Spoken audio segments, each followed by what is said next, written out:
మా party senior most నాయకులు బాజిరెడ్డి గోవర్ధన్ అన్న గారు, మేము స్థానిక నాయకులందరం కూడా మరి వాళ్ళ నిజామాబాద్లో కాంగ్రెస్ పరిపాలనలో ఏం జరుగుతున్నదనే విషయాన్ని చర్చ చేస్తూ ఉన్నాం. చాలా బాధాకరంగా ఉన్నది. ఒకప్పుడు నీటితోని నిండు కుండలాగా మంచి గాదెల నిండా వడ్లుండి 10 ఏళ్లు సిరులను వెదజల్లినటువంటి నిజామాబాద్ జిల్లాలో ఇవాళ రైతులు మళ్ళా యూరియా కోసం లైన్లు కట్టే పరిస్థితి, మళ్ళా కరెంట్ ఎప్పుడు ఉంటుందా ఎప్పుడు పోతుందా అని ఆలోచన చేసే పరిస్థితి, ప్యాకేజ్ 22 కాళేశ్వరం కంప్లీట్ కానటువంటి పరిస్థితి, ఏ చెరువుకు కూడా ఎక్కడ కూడా ఏ ఒక్క ఆఫీసర్ కానీ నాయకుడు కానీ వచ్చి పట్టించుకోని పరిస్థితి, మొన్నటి బతుకమ్మ అయితే కనీసం చెర్లకాడ చెత్త తీసి లైట్ పెట్టలేనటువంటి పరిస్థితి, ఏ ఒక్క చిన్న పని కూడా ఏదైతే అవ్వకు తాతకు పెన్షన్ ఇస్తామని చెప్పిండ్రో ఎవరికి కూడా పెన్షన్ డబుల్ చేయని పరిస్థితి. ఇప్పటికీ గవే కేసీఆర్ ఇచ్చిన పైసలు వస్తున్నాయి తప్పితే కొత్తగా కాంగ్రెస్ వాళ్ళు వచ్చి ఇస్తున్నటువంటి డబ్బులు ఏమీ లేవు. ఇవాళ బీడీ కార్మికులు చాలా పెద్ద ఎత్తున ఉంటారు నిజామాబాద్ రూరల్ నియోజకవర్గంలో. వాళ్ళందరూ కూడా అడుగుతా ఉన్నారు, ఇదేం పరిస్థితి, మరి ఇది ఎక్కడిది, మాకు పెంచుతామని చెప్పి పెంచలేదేందని. అదేవిధంగా ఆడబిడ్డలు 18 ఏళ్లు దాటిన వాళ్ళందరూ కూడా ఇప్పటి వరకు బాజిరెడ్డి అన్న గారు చెప్పినట్టు మరి మాకు చెప్పిన 2500 ఏవి అని చెప్పి ప్రశ్నించేటటువంటి పరిస్థితి లేదు. అందరికీ స్కూటీలు ఇస్తా అని చెప్పి 18 ఏళ్లు నిండినటువంటి ఆడపిల్లలకు అసలు దాన్ని ఊసే లేనటువంటి పరిస్థితి.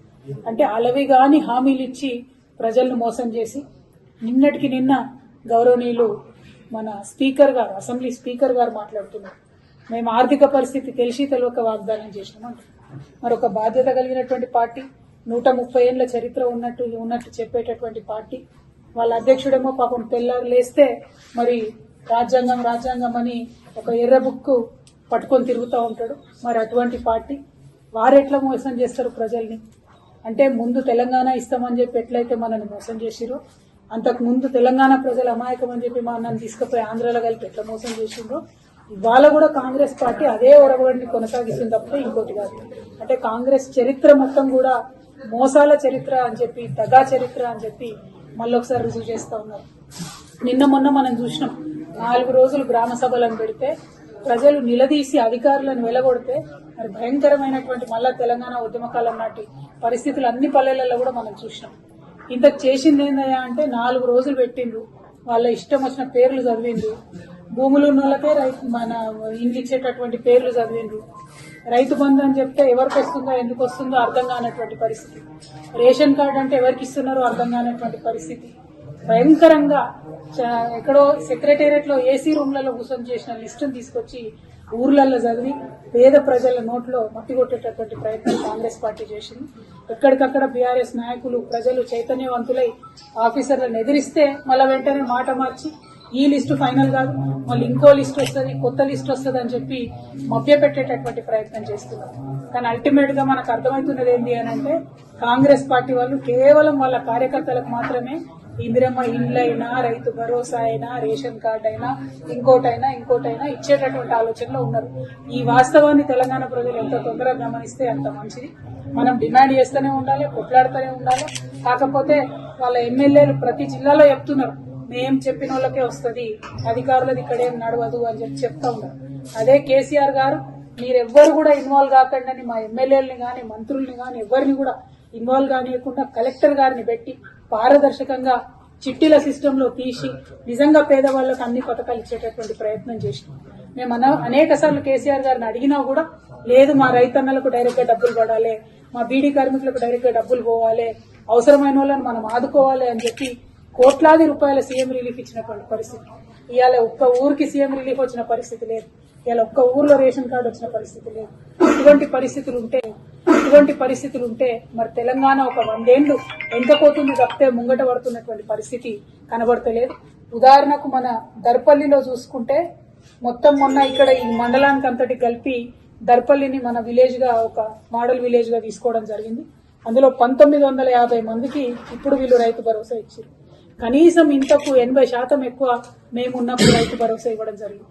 అంటే కేసీఆర్ గారు ఇచ్చిన దాంట్లో 10% మంది రైతులకు కూడా మీరు ఒక మండలంలో రైతు భరోసా ఇవ్వకుండా మేము మొత్తం ఇచ్చేసినాం అయిపోయింది అని చెప్పి మభ్యపెట్టేటటువంటి ప్రయత్నం ఏదైతే చేస్తా ఉన్నామో దీన్ని మేము తీవ్రంగా ఖండిస్తా ఉన్నాం. అంతేకాదు దారుణం మళ్ళా రోజొక్కటి చూస్తున్నాం. ఇవాళ మేము వస్తుంటే తోవంట ఎల్లారెడ్డిలో అక్కడ మళ్ళా పాపం పిల్లలు 12 మంది విషాహారం తిని హాస్పిటల్కి పోయిన పరిస్థితి. అంటే కనీసం కేసీఆర్ గారు పెట్టిన స్కూల్ కూడా నడుపుకోలేకపోతున్నటువంటి పరిస్థితి ఈ ప్రభుత్వాన్ని చూస్తా ఉన్నాయి. కాబట్టి ప్రెస్ మిత్రులందరి ద్వారా నిజామాబాద్ జిల్లా ప్రజలందరూ మీరు చైతన్యవంతమైనటువంటి ప్రజలు, రాజకీయంగా బాగా మీకు అవగాహన ఉన్నటువంటి ప్రజలు కాబట్టి ఎక్కడికక్కడ కాంగ్రెస్ పార్టీ నాయకులను మన హక్కుల కోసం అడగాల్సినటువంటి అవసరం ఉన్నది.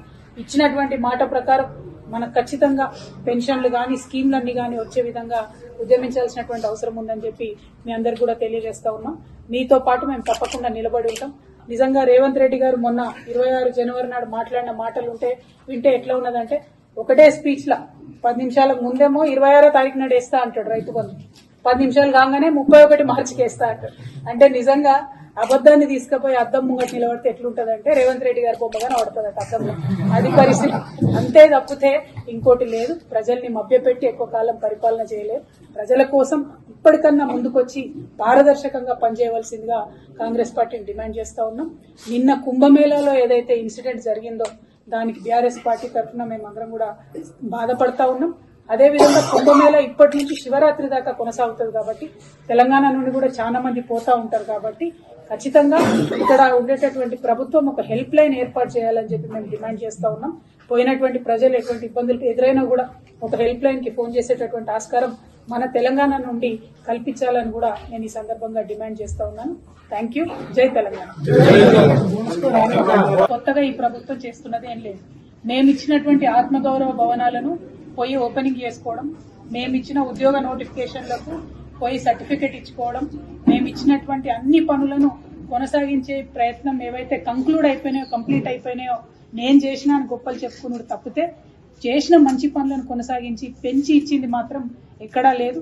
ప్రజలకు ఇచ్చిన వాగ్దానాన్ని పూర్తి చేసింది ఎక్కడా లేదు. అది వడ్లకు బోనస్ విషయంలో అయితేంది, ఇప్పుడు మన ఎర్రజొన్న కోతకు వచ్చి దాని పరిస్థితి అయితే ఏంది, కనీసం కొనుగోలు కేంద్రాలు పెద్ద ఎత్తున పెట్టేది ఏదైతే ఎందులో కూడా ఈ ప్రభుత్వం విఫలమైతా ఉన్నది. దీన్ని ప్రజలందరూ కూడా గమనిస్తూ ఉన్నారని చెప్పి నేను కోరుతా ఉన్నాను. అట్లానే పసుపు పంట ఇప్పుడు మాకు వచ్చింది నిజామాబాద్లో. మరి దాని రేటు గురించి ఇక్కడ బాగా బీజేపీ ఎంపీ గారు కూడా చాలా మాట్లాడుతూ ఉంటాడు ఆయన. మరి పసుపు రేటు పెంచే విధంగా, పసుపుకు మద్దతు ధర ప్రకటించే విధంగా భారతీయ జనతా పార్టీ తక్షణమే చర్యలు తీసుకోవాలని, దానికి ఎంపీ అరవింద్ గారు కృషి చేయాలని కూడా ఈ సందర్భంగానే డిమాండ్ చేస్తున్నారు. Thank you. జై తెలంగాణ.